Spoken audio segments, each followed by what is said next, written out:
Lachowski, Laurence Colonne.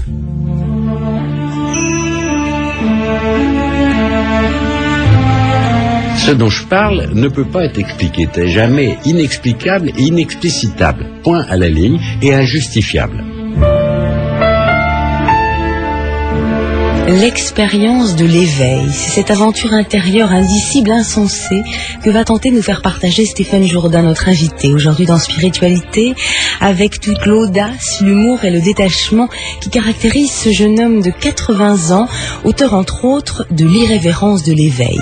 L'irrévérence de l'éveil, voilà bien la seule définition qui convienne pour qualifier Stéphane Jourdain, arrière-petit-fils du fondateur du Salon d'automne, digne héritier d'une famille hors norme, iconoclaste, déraisonnable, qui a toujours bousculé les idées reçues dans l'art comme dans la vie et aujourd'hui dans la spiritualité.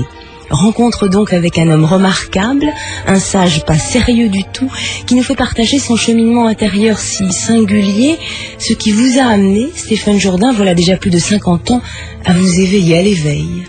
Il n'y a pas à proprement parler de parcours, mais enfin, bon, il y a bien une histoire.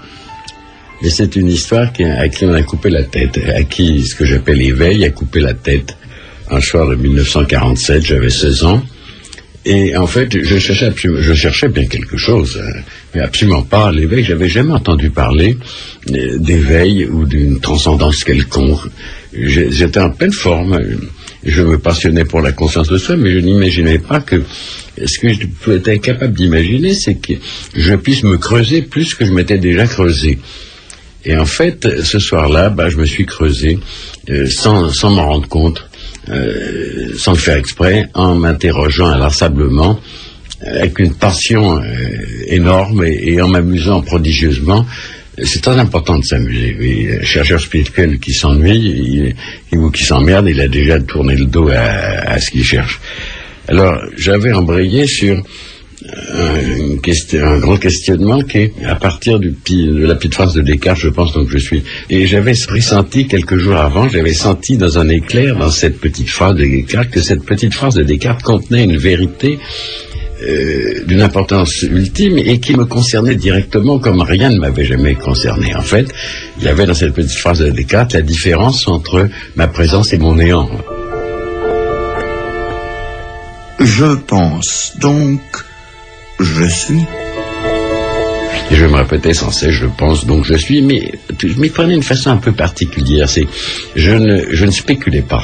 Je pense donc que je suis. Pour que cette phrase me délivre enfin son secret, que j'avais entrevu dans un éclair, il fallait que je charge les mots, ces mots, je, puis suis, puis pense, de leur vrai sens. Alors j'allais jusqu'à l'expérience que j'avais de ces mots, jusqu'à ces mots vivants, le sens vivant de ces mots en moi-même, et puis j'essayais de les ramener dans la petite phrase pour que la petite phrase me délivre son secret.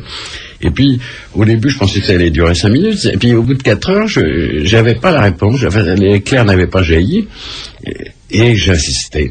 Et j'ai insisté au-delà de toute raison, enfin, mais c'est ça, une des... Je ne sais pas si c'est un vice ou une vertu, mais en tout cas, c'est une de mes caractéristiques, c'est que je pratique volontiers la déraison. Et j'en ferai même volontiers l'apologie de la déraison. Il faut pousser toutes les choses dans leur derrière tranchement, faut y aller. Alors là, mais c'est pas du tout en vertu d'un système, une position intellectuelle, j'en ai rien à foutre, c'est parce que c'est naturel. Alors, au bout de 2 ou 3 heures, j'étais mort de fatigue, et puis j'avais l'impression intérieurement de me traîner sur ces joues sanglants, parce que je portais cette attaque constamment, et à un moment je me suis dit, tu es au bord de l'évanouissement. Tu n'as aucune espèce de chance, tellement fatigué, aucune espèce de chance de trouver la réponse. Et puis, en fait, ça ne m'a pas impressionné ce que je me suis dit là, et j'ai continué à mettre le paquet. Et ça encore pendant des heures. Et puis, tout d'un coup, il s'est passé une chose très étonnante, c'est que j'ai pas du tout trouvé la réponse à la question que je me posais. Tout d'un coup, à brûle-pourpoint, sans le moindre signe avant-coureur, de façon totalement abrupte, j'ai défoncé, sans en avoir conscience, le fond de mon intériorité pensante, et je me suis retrouvé veillant d'une veille sans limite, et qui était exactement ce que je suis, qui était mon essence. Et j'ai su immédiatement que j'avais atteint ce qu'on atteint l'ultime fond de moi-même, le socle, l'ultime socle de moi-même, le socle de toute chose. J'avais tout compris, et ce n'était pas un état de conscience, vous voyez, c'était un acte. Tout d'un coup, je me suis retrouvé sachant faire une espèce de geste intérieur primordial et capital, qui est l'acte de conscience pure, l'acte de la conscience pure. Comment vous diriez ça? L'acte de la conscience pure, une illumination. Alors c'est venu sans que c'est venu à brûle pour point, et c'est pas du tout ce que je cherchais. Et je ne cherchais strictement rien. Hein. Tout d'un coup, oui, alors en fait, ce qui s'est passé, on peut le dire autrement, ce qui s'est passé, c'est que normalement, quand on s'éveille, on s'éveille à partir du rêve nocturne. Là, je me suis éveillé de façon décisive, au sens strict du mot éveil, hein. Mais à partir du grand rêve diurne qu'on nomme l'état de conscience habituel, qui est l'état de conscience habituel, qu'on nomme l'état vigilant. Comme si en fait, ce que nous ce que nous appelons toujours état vigilant, eh bien, n'était qu'un sommeil et rêve et hallucination. Paf! Dans cette espèce d'éveil au second degré. Mais il est vrai que la comparaison s'impose avec l'éveil matinal, simplement c'est à un second degré, et le rêve qui se dissout, c'est celui de l'état soi-disant vigilant.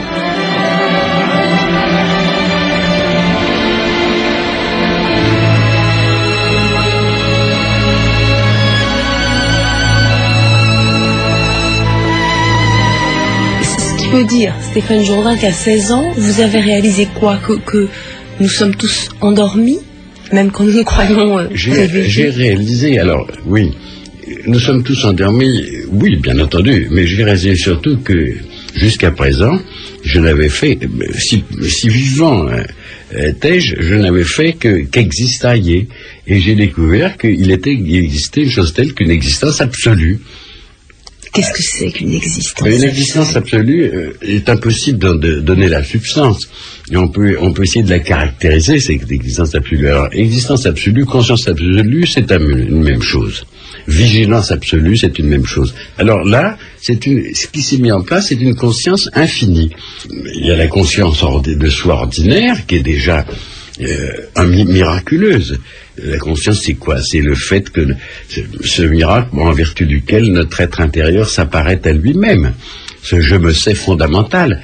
Et puis tout d'un coup, je suis passé à travers ce je me sais fondamental tel que je vivais, comme si c'était l'ombre portée du véritable je me sais, de la véritable conscience.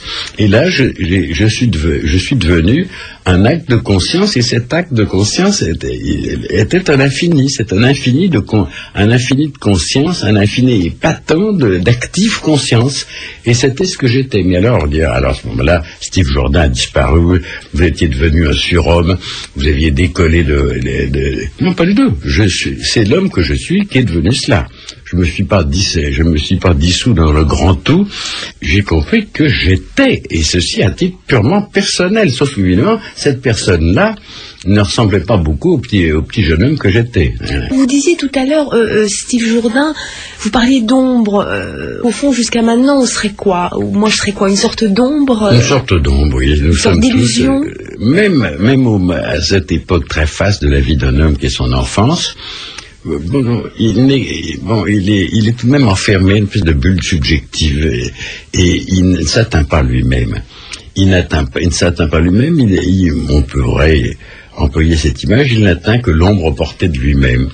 Et c'est très convaincant, ça. Une fois qu'on se prend pour son ombre, ça va être très difficile de se défaire de cette illusion, parce que quand je bouge mon bras, mon ombre sur terre, mon ombre bouge son bras aussi.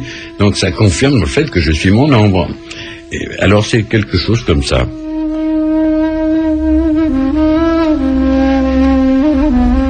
Il s'agirait donc en fait d'arrêter de se prendre pour son...